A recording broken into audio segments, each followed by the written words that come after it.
High বাচ্চারা, আজ তোমাদের জন্য আছে বরফের দেশের একটি দারুণ গল্প।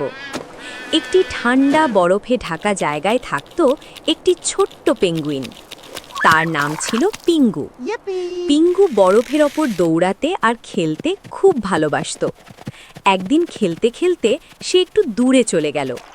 হঠাৎ ক্র্যাক, বরফ ভেঙে একটি গর্ত তৈরি হলো আর পিঙ্গু তাতে পড়ে গেল। সে উঠতে চেষ্টা করছিল, কিন্তু বরফ ছিল খুব পিচ্ছিল। পিঙ্গু ভয় পেয়ে ডাকতে লাগলো, বাঁচাও, কেউ কি আমাকে বাঁচাবে? ঠিক তখন পাশ দিয়ে একটি সিল সাঁতার কাটছিল। সে শব্দ শুনে কাছে এলো। সিলটি বুঝতে পারল পিঙ্গু বিপদে পড়েছে। সে সরাসরি টানতে পারছিল না। তখন সে বুদ্ধি খাটালো। সে বারবার পানিতে ঝাঁপ দিয়ে ঢেউ তৈরি করতে লাগলো। ঢেউ এসে বরফের ধার আলগা করতে লাগলো। পিঙ্গু সুযোগ বুঝে উঠতে লাগলো, একটু আর একটু।